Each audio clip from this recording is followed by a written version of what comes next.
Ustadz Mahir itu satu sel sama saya, Pak. Allahumma firlahu, ya, mudah-mudahan Allah ampuni beliau. Sekarang beliau ada di surga, ya, insya Allah.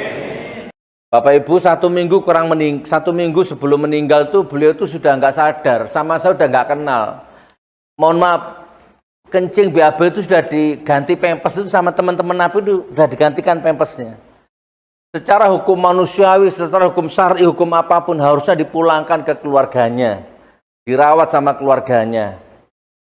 Tapi tidak, dibiarkan di situ. Dalam kondisi sakit parah. Kencing sudah nggak sadar, BAB sudah nggak sadar di sel itu. Jadi ini tempat sholat, ini hadap kiblat, kamarnya beliau di situ. Hanya dibatasi kain. Jadi ketika kami sholat maghrib, Allahu Akbar, dapat 2 rakaat, ada orang yang ribut itu, yang tidak sholat itu, keluar masuk. Jadi kita udah mulai sholatnya udah mulai nggak khusyuk. Apa ini? Mati. Udah begitu salam-salam, kita langsung semburat, kita cek, udah meninggal. Gimana? Kalau bilang dibunuh nanti saya salah secara hukum. Tapi buktinya wong kencing aja udah nggak sadar, pakai pempes aja udah orang yang makain, kenapa nggak dipulangkan?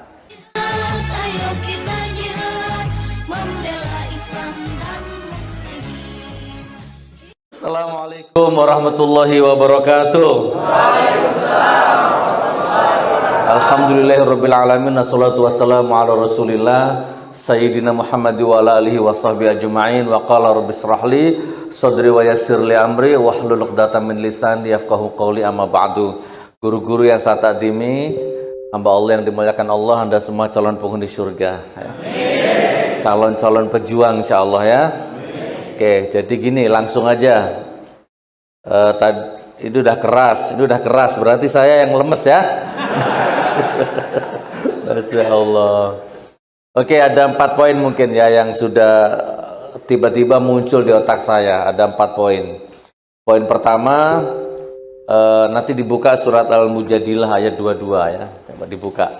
La tajidu qaumay yu'minuna billahi wal yawmil akhir yuwaddu naman hadallaha wa rasulah walau kanu aba'ahum au abna'ahum au ikhwanahum au asyiratahum, al-ayah dan seterusnya. Panjang ayatnya ini. Ini poin pertama. Kamu tidak akan dapati besok di akhirat ya, tidak akan ada orang yang benci Rasul dengan cinta Rasul itu saling berkasih sayang. Di akhirat itu enggak ada. Ya. Orang yang menentang Rasulullah, menentang agama Allah, dengan orang yang selalu cinta Rasulullah, cinta agama Allah, di akhirat tidak mungkin bisa nyambung. Walaupun dia anaknya, walaupun dia bapaknya, walaupun dia keluarganya. Nih, bawa pulang nih. Jadi tidak bisa main-main urusan hak-hak batil-batil. Nah, ayat ini turun asbabun nuzulnya jelas. Di semua tafsir satu bahasa ini. Ini adalah asbabun nuzulnya itu seorang anak yang namanya Abu Ubaidah bin Jarrah. Ya. Abu Ubaidah ini seorang anak, punya bapak namanya Jarrah. Anaknya cinta Rasulullah, bapaknya penentang Rasulullah. Di setiap perang ketemu anak bapak ini. Tapi anak ini sudah masuk akhlaknya Rasulullah. Waduh, ini bapak ini. Repot ini. Kalah repot, menang repot. Akhirnya anak ini selalu mengalah. Pokoknya dia selalu menghindari bapaknya di setiap perang itu. Nah, di dalam tafsir yang ditulis versi Menteri Agama itu, bukan Menteri Agama Yakut, ya. Mereka akhirnya tetap ketemu, ya, ditemukan oleh takdir di sebuah perang Badar itu ketemu, Pak. Dan nggak bisa menghindar ini bapak dan anak ini. Bapaknya namanya Ubaidillah, anaknya namanya Ubaidillah, bapaknya namanya Jarrah. Terjadilah pertempuran yang sengit dan singkat cerita bapaknya mati di tangan anak kandungnya. Maka turunlah ayat ini. Sudah jelas? Jadi ini hak batil-batil. Agama itu ya seperti ini. Tidak ada nih bapak ini menderita nih, anak durhaka. Ini dalam kalau dijabarkan, Pak. Jadi intinya pertegas mulai sekarang. Makanya anakmu, istrimu bisa jadi fitnah. Di ayat yang lain Allah berkata seperti itu. Hartamu, rumahmu, mobilmu, handphonemu bisa jadi fitnah. Hati-hati. Jelas? Tidak akan kamu dapati orang yang cinta Rasulullah, cinta agama Allah itu bisa ketemu dengan orang yang benci Allah, benci agama Allah, benci Rasulullah. Di akhirat bisa ketemu, nggak ada. Nggak ada rumusnya. Jadi walaupun saya dibayar 1 triliun, jangankan nyoblos foto bareng aja sama Jokowi nggak bisa saya, Pak. Walaupun 1 triliun, Gus foto aja Gus 1 triliun nggak bisa. Kenapa Gus? Nggak nyambung. Bukan nggak butuh duit, ini bukan soal duit, nggak nyambung. Iya kan?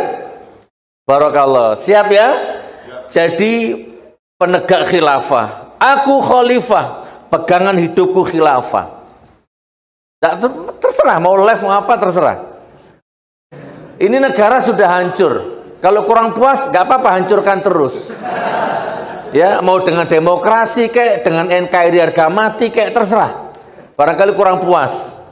Nanti kalau sudah putus asa, baru kamu akan mencari khilafah nanti. Nah, itu poin pertama. Perjelas posisinya. Aku ada di barisan Rasulullah. Aku ada di barisan yang nggak apa-apa walaupun agama seperti bara api, akan aku korbankan ini tanganku, udah hancur nggak apa-apa demi agama. Itu insya Allah. Nah terus yang kedua ini sekarang, ini poin pertama tadi. Nah, sekarang poin kedua, kata Ustaz Ahmad tadi, jangan cari takdir sendiri. Saya ditelepon notaris, jadi gitu teman, saya beli tanah di Malang tuh, harganya 450 juta, tanahnya saja. Kata notaris begini, Gus jangan dibayar lunas, dibayar separuh, nanti kalau sertifikatnya jadi baru dilunasi. Siap Pak notaris, kira-kira 8 bulan atau 1 tahun lah Gus paling lama. Siap, dibayar separuh itu, 432 sekian, bayar separuh. Kira-kira udah lama, tiba-tiba notaris telepon, Gus sertifikatnya jadi, silahkan secepatnya diambil. Siapa notaris? Kurang lebih 175 jutaan kurangnya itu, di atas 100 juta. Saya tanya, banyak apa dikit Ustaz? Dikit. Punya saldo 175 juta.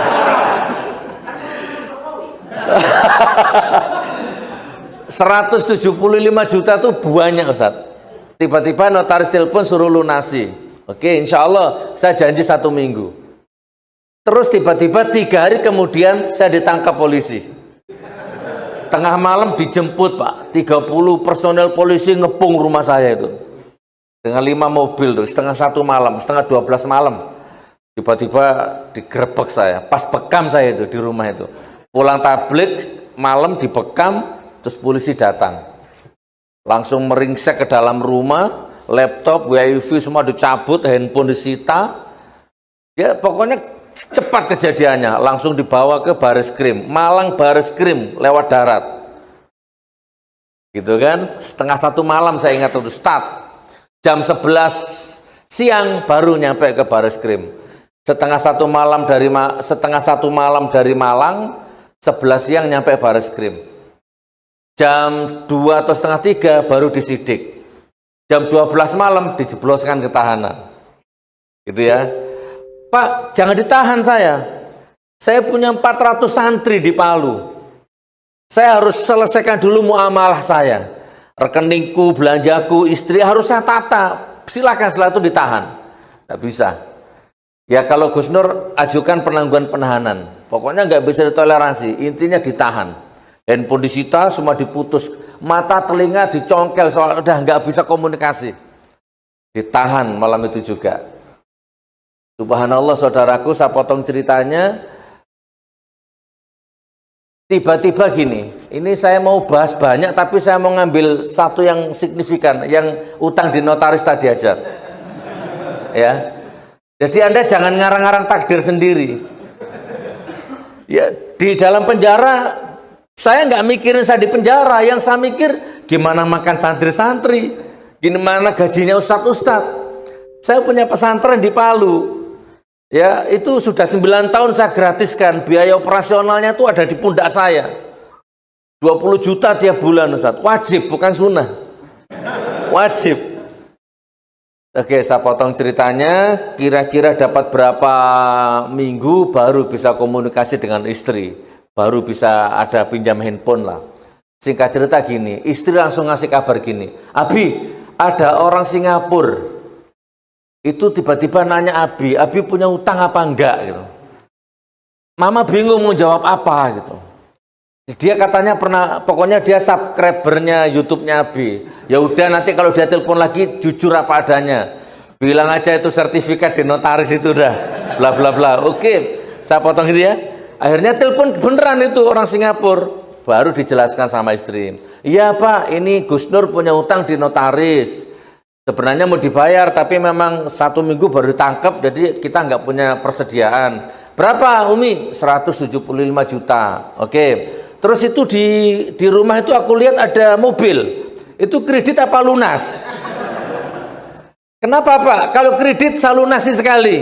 Oh enggak Pak, ini sudah lunas. Oke, apalagi Umi? Enggak ada Pak, sertifikat itu saja. Oke, besok saya transfer 175 dan 60 juta untuk pesantrennya selama 3 bulan. Singkat cerita, 2 hari 3 hari kemudian baru ditransfer itu uang, ditebus sertifikatnya 175 juta. Pesantren 3 bulan dibayar penuh.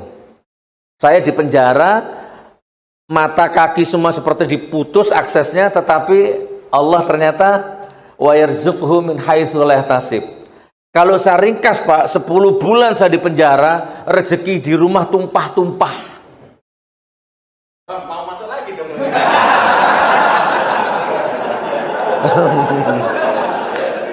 Iya. Jadi ternyata wa yarzuqhu min haitsu la yahtasib itu nyata. Makanya jangan jadi penakut, kata Ustaz Ahmad. Kalau mau bukti wa yarzuqhu min haitsu la yahtasib ada, silahkan tantang Jokowi supaya dipenjara gitu loh. Di dalam buktikan kan gitu. Iya ya, ada ternyata ya. Rezeki dari arah yang tidak disangka-sangka itu ada ternyata. Bapak Ibu, demi Allah saya nggak ada celah untuk mengeluh. Malu saya. Ngeluh itu malu rasanya. Mau ngeluh anak, ya Allah rindu anak. Ternyata di situ banyak yang anaknya bayi-bayi itu banyak di penjara di situ. Lebih parah dari saya itu banyak. Nggak ada alasan ngeluh. Nah jadi ternyata akhirnya tercipta lagu judulnya Penjara Bareskrim. Dibuka di YouTube Gus Nur 13 Official. Judulnya Gus Nur Penjara Bareskrim. Jangan lupa like, komen, dan subscribe. Gitu ya. Intinya ternyata nikmati derita, layani derita. Jangan diartikan itu. Jadi gini Pak, kesimpulannya gini, poin kedua ini. Tubuhmu boleh dipenjara, ya kan? Jasadmu boleh dibelenggu, tetapi demi Allah kekuatan pikiranmu, harapanmu, kekuatan doamu tidak akan bisa dipenjara oleh tembok setebal apapun. Tembus itu Pak tembok penjara, ya Allah lunasi uangnya sertifikat, ya Allah tembus Pak. Sudah gini, biar Anda nggak abu-abu, kita kembalikan ke Al-Quran. Masih ingat sejarahnya Nabi yang ditelan ikan itu siapa? Nabi Yunus ya? Masih ingat? Nabi Yunus ditelan ikan. Lebih gelap mana penjara Bareskrim sama ikan, perut ikan? Nggak ada apa-apanya Pak. Masuk ke perut ikan, ikannya nyelam ke dasar laut. Gimana coba? Untung waktu itu belum ada YouTube, belum ada IG. Kalau Nabi Yunus sudah punya IG apa enggak? Heboh itu kira-kira. Selfie di dalam perut ikan itu. Artinya apa? Momentum seperti itu tuh. Ya tapi jangan salah niat. Ya Allah penjara aku, ya Allah. Jangan. Tapi kalau Anda dapat momentum seperti itu, yes! Mantep Pak. Saya foto sambil pegang terali besi itu, saya foto gini. Terus ada di sini saya tulis. Oh, mumpung saya ingat. Gimana Gus amalan di dalam penjara kok bisa lunas utangnya? Di sini amalannya. Yang benar di penjara, yang salah pesta pora. Semua ada di sini pengalaman-pengalaman. Nanti saya ceritakan Ustadz Mahir juga. Kalau ada waktunya ya. Jadi saya pegang terali besi, Gimana coba kira-kira? Kalau Anda pakai kacamata standar, sedih, kasihan, mengenaskan. Tapi kalau Anda pakai pemahaman tasawuf, ya sufistik, ya Allah nikmat sekali, nggak gampang foto di sini ya Allah.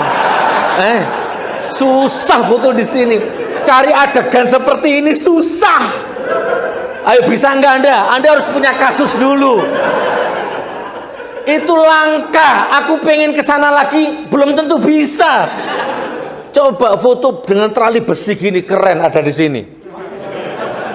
Subhanallah. Artinya mulai sekarang nikmati derita, saudaraku. Nggak ada orang Islam menderita, itu nggak ada. Rumus menderita itu nggak ada. Tadi di mana ya? Kita ada ngobrol-ngobrol santai tadi. Kita miskin, lapar nih, lapar banget. Ya Allah, aku lapar. Aku akan menggugurkan kewajibanku ya Allah. Aku akan cari makan. Aku ikhtiar. Bismillah.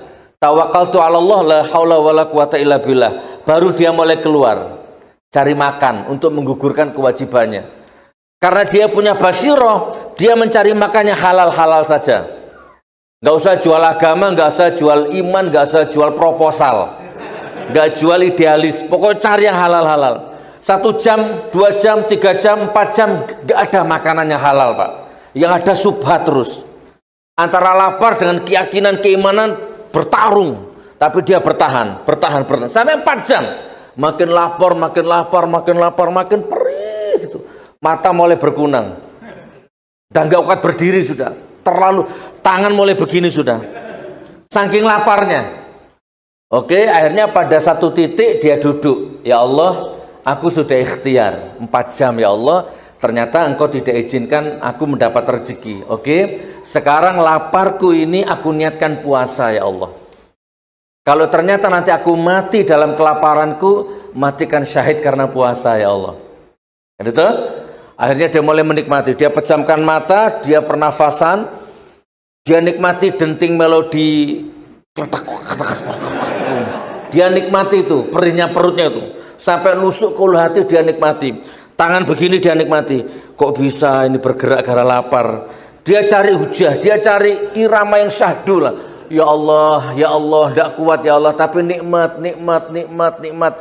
Ketika sampai ke puncak klimaks, dia kesyahduannya menikmati lapar tadi. Sudah nggak menderita, dia udah nikmat ini. Siap aku mati sudah ya Allah, siap aku sudah ya Allah. Yang penting aku gak jual iman ya Allah. Tiba-tiba ada orang ngetuk pintunya. Dok. Assalamualaikum. Dia buka matanya. Waalaikumsalam. Jawab salam aja nggak kuat. Siapa?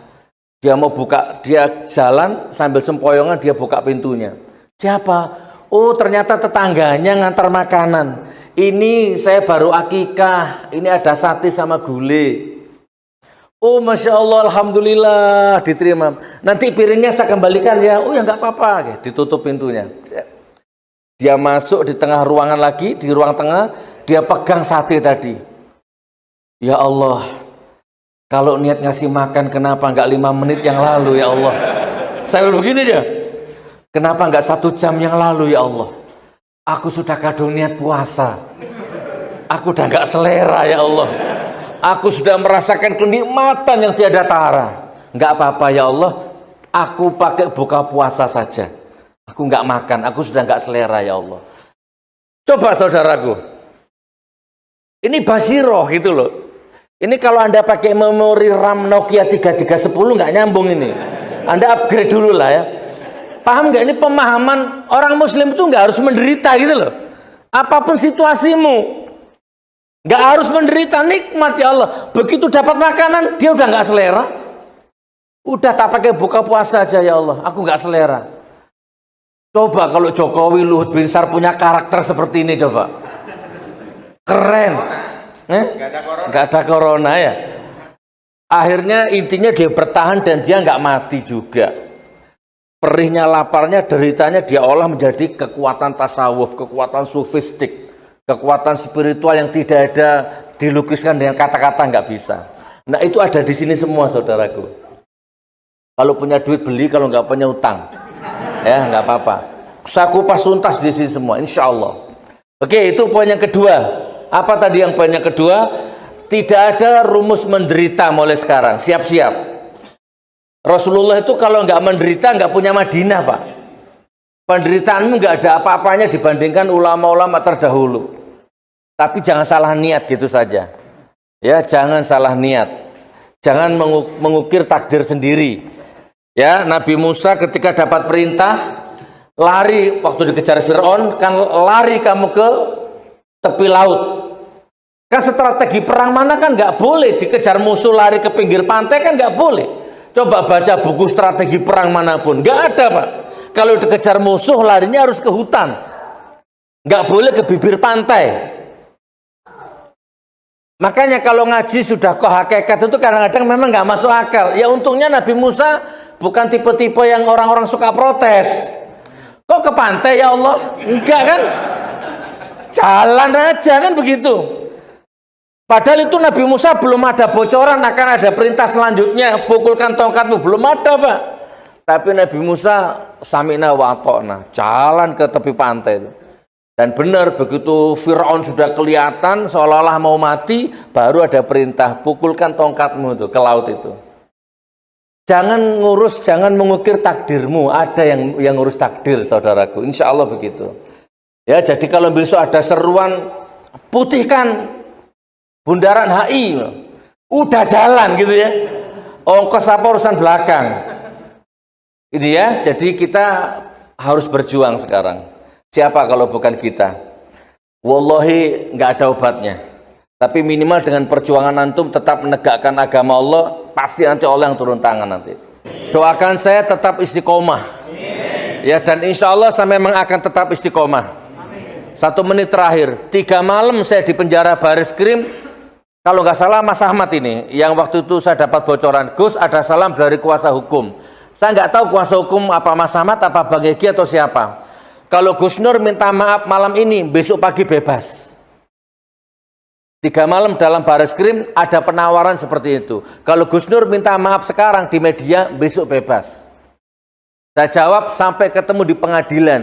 Ini hak dan batil, haram hukumnya, saya minta maaf. Ketemu dulu di pengadilan, buktikan siapa yang salah. Saya bilang gitu, Pak. Terus saya telepon istri saya. Ma, ini ada penawaran. Kalau Abi minta maaf, Abi bebas. Gimana? Oh jangan, Bi. Mama bangga punya suami di penjara gara-gara menegakkan kebenaran. Oh yes. Akhirnya tercipta lagu judulnya Istriku. Gimana lagunya? Buka di Gus Nur 13 official. Judulnya Istriku. Gus Nur Istriku. Buka. Itu aku ciptakan di penjara, di Bareskrim. Di saya satu sel sama tahanan, saya nggak perlu sebut namanya, kasihan, satu perjuangan soalnya ya, satu kufu dengan saya. Dia kalau video call sama anaknya, Papa di mana? Papa di Singapura. Papa kerja. Dia menyembunyikan kepada anaknya kalau dia di penjara. Dia malu katanya. Saya enggak. Mana Abi di mana? Abimu di penjara, Nak. Nih, di penjara abimu. Enggak ada. Anak jangan malu punya Abi di penjara. Abi bukan koruptor. Ya, Abi menegakkan kebenaran. Sekarang anak-anakku udah tahu semua kalau Abinya di penjara. Dan alhamdulillah pulang dari penjara itu seperti pulang umroh. Barakallah. Walaupun ada teman-teman seperjuangan yang kasihan ya, masuk angin ya. Ya nggak apa-apa. Barakallah. Masih ada waktu tak? Enggak, 5 menit terakhir. Saya tadi kan ada janji ya. Ini tanpa membuka aib. Beliau seperjuangan dengan kita. Ini sekedar berbagi aja lah. Ini kan live ini kan. Ustadz Mahir. Itu satu sel sama saya, Pak. Allahumma firlahu ya. Mudah-mudahan Allah diampuni. Allah ampuni beliau. Sekarang beliau ada di surga ya, insya Allah. Saya hanya cerita, mudah-mudahan Anda bisa ambil ibroh. Ya. Jadi pinter mereka itu, Pak. Jadi mereka tuh memang waktu wawancara itu memang korek-korek sisi-sisi kelemahan kita gitu loh. Kan kita di bon itu dipanggil ke atas. Udah, yang satu perjuangan, Gus, nanti kalau di konferensi pers yang tegak, Gus. Kalau tangan diborgol gini, Gus, jangan nunduk, siap, gitu saudara. teman-teman yang sudah pengalaman kan di konferensi pers tuh pakai masker, tangan diborgol kan gitu kan. Nah, ternyata saya enggak Pak, ternyata saya dimasukkan, jadi saya jalan udah gini Pak, udah pede saya, terserah takbir nanti saya udah niat, tak rancang, ternyata kok enggak dibawa mana, kok enggak ada wartawan. Ternyata dimasukkan ke kamar sendirian, nunggu berapa menit baru masuk satu orang. Oh, dari wartawan Detik ternyata. Oh, ternyata konferensi pers saya hanya diwawancarai gitu, enggak konferensi pers depan orang gitu, enggak. Dan Anda tahu apa yang diwawancara? Gimana kabar anak, gimana kabar istri, enggak kangen anak, enggak kangen istri, apa enggak ingin berubah, apa enggak ingin lebih santun, lebih damai. Oh, intinya dia mau membuat saya nangis. Ya, jadi saya jawab gini, Mbak, kalau niatnya Mbak ini memang secara psikologis mau mempermainkan suasana batin saya, mau membuat saya menangis, nggak bisa Mbak. Saya ini motivator Mbak. Bukan? Membuat orang nangis, membuat orang tertawa, membuat orang pingsan itu kerjaan saya Mbak. Saya nggak akan minta maaf dan saya nggak akan berubah. Saya bilang gitu. Ini hak batil-batil. Itu banyak jawaban saya yang dipotong-potong banyak itu Pak, yang di Detik itu. Nah, Ustadz Maher tidak, saudaraku. Beliau alasannya sangat masuk akal dan saya terima. Masuk hari pertama beliau sudah down, gak kuat mentalnya. Udah, masuk akal. Anak masih bayi. Ya begitulah ya. Istilahnya ekonomi masih belum mapan dan banyak. Jadi saya demi anak, demi istri, Gus. Gak apa-apa sudah. Mau dibilang cebong terserah. Saya harus bebas.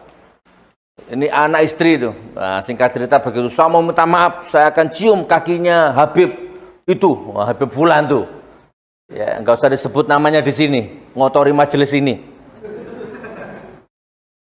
Itu sudah kita wanti-wanti Pak, jangan Ustadz, tegar Ustadz. Ya, ternyata benar, begitu dibon, naik ke atas, diwawancarai, nangis beliau, minta maaf beliau. Ternyata sayang kan, walaupun sudah nangis, sudah minta maaf, ternyata juga nggak dibebaskan juga. Itu sakit, dirawat ke rumah sakit, tambah parah, tidak tambah baik, dikembalikan lagi ke sel. Bapak Ibu, 1 minggu kurang 1 minggu sebelum meninggal tuh beliau tuh sudah nggak sadar, sama saya udah nggak kenal. Mohon maaf, kencing BAB itu sudah diganti pempes itu sama teman-teman Nabi itu sudah digantikan pempesnya. Secara hukum manusiawi, secara hukum syar'i, hukum apapun harusnya dipulangkan ke keluarganya, dirawat sama keluarganya. Tapi tidak, dibiarkan di situ. Dalam kondisi sakit parah, kencing sudah nggak sadar, BAB sudah nggak sadar di sel itu. Jadi ini tempat sholat, ini hadap kiblat, kamarnya beliau di situ. Hanya dibatasi kain. Jadi ketika kami sholat maghrib, Allahu Akbar, dapat 2 rakaat. Ada orang yang ribut itu, yang tidak sholat itu keluar masuk. Jadi kita udah mulai sholatnya udah mulai nggak khusyuk. Apa ini? Mati. Udah begitu salam, kita langsung semburat, kita cek udah meninggal. Gimana? Kalau bilang dibunuh nanti saya salah secara hukum. Tapi buktinya wong kencing aja udah nggak sadar, pakai pempes aja udah orang yang makain, kenapa nggak dipulangkan? Wallahu a'lam bishawab. Jadi pejuang yang tangguh ya, beliau insya Allah syahid, insya Allah beliau syahid. Diampuni dosanya, jadi tamu kehormatan Allah detik ini beliau di surga. Dan mudah-mudahan keluarga yang ditinggalkannya, gimana Ustaz? Mudah-mudahan jadi keluarga yang sakinah mawaddah warahmah. Anaknya beliau mudah-mudahan jadi ulama besar besok. Amin amin ya rabbal alamin. Wabillahi taufiq wal hidayah. Wassalamualaikum warahmatullahi wabarakatuh. Alhamdulillah.